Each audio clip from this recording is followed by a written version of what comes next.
to pump out a race narrative with no data to back it up at all. There are hundreds of thousands of police officers and millions of police contacts with black Americans in the course of each day. If there was a plague of police officers hunting black men down at night, then I don't understand if that's happening. Where is this massive body count we would see? This man, Sean, this man is why they have that rage. Data to back it up. Really? Why do we bother? So this is definitely going to be a video that you're going to want to bookmark. Hi, my name is Kyle, and this is The Conservative Take. We take pop culture and politics, and we filter it to you right. Please consider liking and subscribing. Hey, so in this video, I mentioned this before many times, that black people are not being systematically hunted down by cops, that there's no systemic racism when it comes to police officers killing blacks. No matter what you tell people, they will not believe you. And so what you see here in this argument between Dan Bongino, who used to be a Secret Service agent, and Gerardo Rivera, who is a world-renowned investigative reporter, he just is. They are seeing things on two different sides. And this kind of debate goes on all the time, and both sides think they're right. And I want this video to be that video so you can point to say, hey, this is the real deal, and this is why people on both sides are saying what they're saying. So I'm going to cover various articles from both sides, from 538, very liberal, from Huffington Post, extremely liberal, to show you on what Gerardo Rivera was talking about, and also what Dan Bongino was talking about, which I obviously agree with.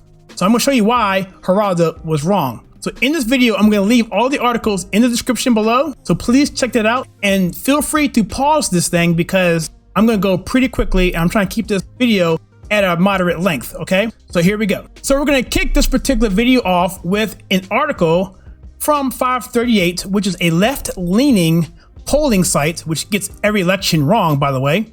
The article title has a built-in assumption. It has the title, "Why are so many black Americans killed by police?" That's a built-in assumption, all right? That is not a good way to start, guys. So the first sentence on this thing says, black Americans are more than twice as likely as white Americans to be killed by police officers. Now, it says that, it goes on to talk about disparity and researchers and everything else. You can see for yourself. But what's interesting is if you come down the article, way down in the article, you come to this. A high-profile study released this month, though not yet peer-reviewed, by Harvard University economist Roland G. Fryer Jr. and covered in the New York Times and many other media outlets, it found that police are no more likely to shoot a black suspect than a white suspect in encounters, and get this, in which using deadly force could be deemed justified, such as when suspects attack an officer or resist arrest. The implication, black people are shot at a higher rate relative to the population simply because they have more high-risk encounters with officers. You will see this a theme going forward. It's not just this article here. I have some more cases I'm going to bring up on this particular point. But the thing is this, blacks are getting shot more because they are involved in cases where the cops need to use deadly force to protect themselves, resisting arrest or attacking an officer. That's really key here. And that's one thing they don't want to tell you. We talked about on this channel, and people have mentioned it before, that unarmed blacks, it's really rare to see an unarmed black being killed by a police officer. In fact, it's way more likely that if you're unarmed and you're white, you're going to be killed by a police officer, just from the numbers we've seen. And we'll talk about that a little bit later. Okay, so now we go to The Independent, which has a little bit more interesting statistics, and it's a little bit more subtle when you read through the numbers. I'm going to show you exactly why these numbers are misrepresented. It says here, black Americans shot dead by police are twice as likely to be unarmed as white counterparts. Sounds pretty bad. Okay, here it says, black people shot by police in the US were more than twice as likely as the white people killed by an officer to have been unarmed, according to a new study which suggests there is an implicit bias against minorities within law enforcement. And I think this is what Gerardo was referring to. It says here in this paper about the study in criminology and public policy journal, stressed that the overwhelmingly majority of people shot dead by police have been armed with a deadly weapon at the time. But it goes on to say here that 93% of the 990 fatal police shootings, just 10% did not have any kind of weapon. First of all, just because you don't have a weapon doesn't mean you're not a threat. Remember before where it says here in the article before here where it says that resisting arrest or attacking the officer, whether or not you're attacking the officer or not with an armed weapon or not makes no difference. And we're going to talk a little bit more about the volume of crimes that are committed by Black people and what kind of crimes they're committing, but we'll get to that in a second. So it says here that 15% of Black people who were killed were not carrying a weapon at the time, compared to 6% of whites and 11% of other minority groups. And we're not going to make any inferences here. Hold on to that. And we're going to go on to this next article here with the Huffington Post, because what they're saying is that Blacks are unarmed at a higher rate and are killed than whites. Okay, well, again, we have to think about who's committing the crimes and how many crimes are they committing and at what rate. That's what it comes down to. So here it says, this is interesting here, the Huffington Post, this is from 2015, September, Black crime rates, what happens when numbers aren't neutral. Okay, so this goes into talking about crime, talks about incarceration versus convictions. And so nothing in here talks about violent crime. In fact, I did a search in this article. You can do it for yourself. You can look up the word murder. It's not in here, anywhere in this article. You can look on black. Nowhere in this article. You can look for the word homicide. Nowhere in this article. They're talking about incarceration rates. They're talking about marijuana charges versus other charges per race, and the rate in which Blacks are being put in jail or arrested versus other races. Now, this goes to me into simply crime reform, prison reform, and all that. It has nothing to do with the argument of what we're talking about here. But I do want to point out that the Huffington Post wants to put forth the narrative of systemic racism. And so we can't conflate what's going on with who's committing the crimes and how it's going through the judicial system versus the violent crimes or the need for police to interact with deadly force when they feel their lives are threatened. That's what this comes down to. These police shootings, 9 times out of 10, deal with cops dealing with life-threatening situations in which they've been attacked or whatever. And that's what's caused in the instances. So this next article comes to us from theredelephants.com. It's an extensive article dealing with BLM and just systemic racism all along. I'm not going to talk about this entire article. It will take too long. So I'm going to go over the highlights here. So here it says here about true statistics of interracial crime. This is basically Black on white or white on Black or whatever. So the data shows that white Americans are far more victims of interracial crimes than Black Americans. In 2018, the Bureau of Labor Statistics released their survey of criminal victimization, breaking down 593,598 interracial violence between Blacks and whites. Blacks committed 537,204 of these interracial felonies, or 90%, and whites committed 56,394 of them, or less than 10%. So a graphical picture, here's this graph here. You see that Black on white crime is almost double everything else. You have Hispanic on white, but Black on white crime is incredible. And that's something that you don't see at all anywhere. And this is from 2018. It says also here, says that despite only making up 13.4% of the American population, Black Americans commit more than double the amount of interracial homicides on white Americans, who make up 60.4% of the American population. It goes on to say, it goes into rape statistics and everything else. I'll leave this link again below. It's very interesting. So here it says, the true statistics of Black homicide and violent crime. So what about Black homicide in general? So here it says, homicide and violent crimes committed by Black Americans in general are significantly more than those committed by white Americans. According to data from 2017 Morbidity and Mortality Weekly Report, MMWR, between 1999 and 2015, Black Americans committed many more homicides than white Americans, approximately 10 or 11 times more than white Americans. A study conducted by the FBI also revealed that in 2016, violent crime committed by Black Americans was more than double that of white Americans. The data suggests that violent crime and homicides are committed by both Blacks and whites, but the difference in amount is highly significant, virtually incomparable at times. So here you have the homicide rate for race per 100,000, and these numbers fly in the face of what Gerardo was saying. So now we're talking about volume and percentages based on population, and that's what we're talking about. 13.4% of the population committing more than half the crimes at a rate of 11 to 10 times more when it comes to murder than whites. So they're encountering police officers way more than white Americans. So obviously the chances of being involved in a deadly shooting with a police officer just goes up simply by the sheer number of volume. These numbers are incredible. This is from the CDC, this is from the FBI, and this is something that they just don't talk about. This is something that they don't want you to know about because they want to keep pushing forth the narrative. I'm willing to have a discussion about this. No one wants to see people being killed unjustly, but if you are a law officer and you want to get home to your family and you fear for your life, you have the right, the duty to protect yourself and defend yourself.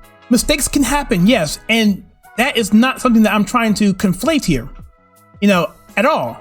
But due process and justice should come into play on any situation whatsoever, especially in lieu of what we see in terms of data. But the media and people like Gerardo Rivera do no good to inflate this and inflame this situation more by giving, again, false narratives. But let's get right down to the police statistics. Okay, now, listen to this. Another aspect of race relations is that largely ignored by the media is the fact that more whites are killed by police than blacks. FBI data show that for every 10,000 black Americans arrested for violent crime, 3 are killed, yet for every 10,000 white Americans arrested for violent crime, 4 are killed. Black police officer on black perpetrator accounts for many of the black victim of police killings as well. See, not all cops are white. There are many cops who are black. There are many cops who are Hispanic. And so maybe it's not racially motivated as you think. Maybe the black police officer wants to get home to his family just as much as the white police officer wants to get home to his family. Wow, there's a thought. It says here, biased newspapers make it difficult to see this fact. Now listen to this. Taking into account that blacks are far more likely to commit violent crimes than whites, these figures, if anything, suggest an anti-white bias. Police are more hesitant to shoot blacks than they are to shoot whites. That's a possibility, okay? You have to take all of this into consideration before you just look at numbers like unarmed and not understand the context, which is what I said before, which is why I want to show you Huffington Post and the independent article to show you what the left is saying and how they're trying to spin it and not show you everything. I guarantee you that article would not touch any of this data in what they're trying to show you because it would just fly in the face of what they're trying to push you, which is the narrative. Unarmed black men shot by police. Data from Washington Post from 2016 shows that there were a total of 18 people, according to the Washington Post, in 2016 were unarmed and black who were shot by police. Again, I say, just because you're unarmed doesn't mean you're not a threat. There are more unarmed and armed white Americans killed by police annually, despite black Americans having 20 to 30 times the amount of police encounters due to their crime rates being 20 to 30 times higher. Finally, many of the unarmed black Americans shot by police were shot by other black police officers. Again, sometimes these black officers want to go home to their families too. So here we see a stat here of how many African Americans died due to various causes in 2016. You see the last one here, homicide, all perpetrators, way up there, and right there above it, homicide by black perpetrators, way out there, 8,708, and all perpetrators would be 9,730, which would be that difference of roughly about 1,000 would be white, Hispanic, or whatever. But the majority of it, overwhelmingly, almost 90% of it looks like is going to be black on black crime. Now again, they don't want to tell you that. Here you go. People shot and killed by police in the US by ethnic background: whites 494, black 258, Hispanic 172, others 38, unknown 28. They will not show you this. This is from the Washington Post, people. All right, let's keep going. Here it has a comparison between cop killers and those killed by the police. The gray is going to be people who are killed by the police, and the black graphic here is going to be the people who actually killed the cops. And you see African Americans are higher there. Hispanics are slightly higher, with 2% higher, where blacks are higher by 33 to 26. And non-Hispanic whites are way higher killed than blacks are. Again, this is from the Washington Post, and this is incredible. This is something that they are not telling you. And I keep saying it over and over again because this is shocking even to me to see this and to hear what's being spewed on our television every night. It says here the black population in America ranged from 11.6% to 13% between 1980 to 2013. Compared to that percentage in the population, the percentage of black offenders who kill police officers per 100,000 is extremely high. Now, what about black police officers killing whites? You never hear about that. It says here, incidences that have black police officers shooting and killing defenseless whites are often ignored by the media or reported in such a way that one does not realize it was a black on white murder. Has a quote here from Larry Elder. I'll let you read that on your own. But It goes into Minneapolis statistics. So this is a really good article debunking a lot of stuff that we see on the media. And I'm going to do a broader video on this about systemic racism. I've been promising it for a while, but I am going to do that at some point very, very soon. So in this article from channel4.com, it's a fact check on do Black Americans commit more crime? It's from 2014, before all the woke stuff. So this is a very good article to go to because they keep things really, really, really, really fair, I think. And so they're going to go through some stuff here. I'm going to kind of cover this a little bit here. And they're basically saying, look, you know, if you have a population that only makes up 12 to 13% of the population committing more than half the murders in this country, then they're going to be involved in more of the incidences because they're going to be engaged with cops more. We talked about that. And they admit here that yes, 13% of the American population are Black, according to the estimates of the Census Bureau. And yes, according to the Bureau of Justice Statistics, Black offenders committed 52% of homicides recorded in the data between 1980 and 2008. Only 45% of offenders were white. It goes in here to talk about what we said before, that Blacks were disproportionately likely to commit homicides and to be victims. 93% of Black victims were killed by Blacks and 84% of white victims were killed by whites. So what about violent crime in general? Over the last 3 years of data, 2011 to 2013, 38.5% of people arrested for murder, manslaughter, rape, robbery, and aggravated assault were Black. And so to explain these figures away, they say, look, it could be the fact that, you know, it could be racism, or it could be the fact that this just arrests and not convictions. Okay, they're arrested, but they're not convicted. So innocent until proven guilty, or it could be racism. So they present that as a possibility. But it says here that academics have noted that the proportion of Black suspects arrested by police tends to match closely the proportion of offenders identified as Black victims in the National Crime Victimization Survey. This doesn't support the idea that police are unfairly discriminating against Black population when they make arrests. Saying here, that doesn't mean they're racist. It says also here, says, so why are Black offenders and young Black men in particular overrepresented in America's crime statistics? Says here that it could simply be confusing race or poverty or inequality, or they could tend to be disadvantaged. Okay, so now it's the victim card here. So why are Black males committing so much more crime? It's because of the victim card. Okay, they're saying it here. It's poverty, or they're disadvantaged, or racism. It's inequality. Okay, it says if you control for deprivation, people of different races ought to be similarly predisposed to commit crime. Or that's the theory at least. But then they went in and did that and found that white communities in the same area, same kind of demographics and everything else, were not committing crimes at nearly the rate of what Blacks are. It says here, some thinkers play down the importance of poverty in favor of violent subculture theory. Violent subculture theory. What I've been saying here before, Black thug culture.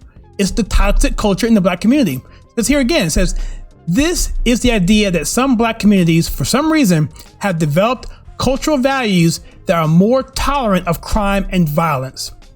And there you go. They admit it here in this article. They're trying to explain it away. They say, hey, it could be racism. It could be you're poor. It could be you have inequality. It could be all this. But it also could be you just embracing a thug culture. You're embracing a violent subculture theory, whatever they're calling it here, but I'm calling that the same thing. So at the end of it, it says, look, what's the verdict? So there's evidence in the official police recorded figures that Black Americans are more likely to commit certain types of crimes than people of other races. While it would be naive to suggest that there's no racism in the U.S.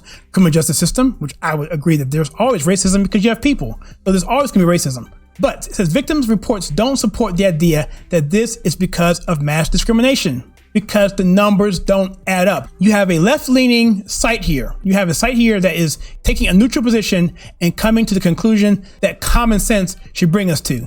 But we're well beyond that now because this was done in 2014. Now we're in 2021 and it's just gone bonkers because you must have a narrative, because you must say you're a victim, because that's what they're selling. And that is what really infuriates me so much, and which is why I spent time to put this video together. And so what Dan Bongino and Gerardo got into was a heated discussion. And you could see how they could, because this information is so overwhelmingly obvious that it's not racism, at least not on a level that they're trying to say, that it's just criminal that they could put that out there and get away with it. And so I'm gonna leave this clip here where they actually end it, and I'll close the video out. that to the black families that see their sons being killed. That's all you twice got. the rate you of got white nothing else, sons. buddy. You've got nothing else. That's a fact. You've got nothing else. All you want to do is see the country burn. You just want to see the country burn. That's it. I want to see the country burn. You son. I want to see the country burn. You punk. You're nothing but a punk. Yeah. You're a punk, Bongino. You're a punk. You wouldn't tell me that to my face.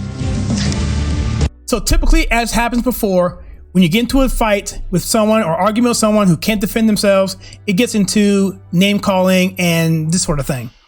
That's what's going on all the time. This is a really heated discussion, and I wanted to do this video in a way that could make it more objective and to allow you to come back and reference these points, because I think it's really important. So please share this video with other people, and also let me know what your thoughts are on this video. Did I do a good job? I index all this stuff in the bottom below, so you can go right to it. And also all the notes and reference points are here as well, the links. So also check that out. Let me know how I did. I'd be curious to know what you think. And so if you like what we're doing this channel where we take pop culture and politics and filter it to you in a conservative manner, in other words, filter it to you right, then please click the like and subscribe button and that bell icon so you don't miss any future content. There's also a join button there. If you want to help support this channel, you can click that to find out how to do that.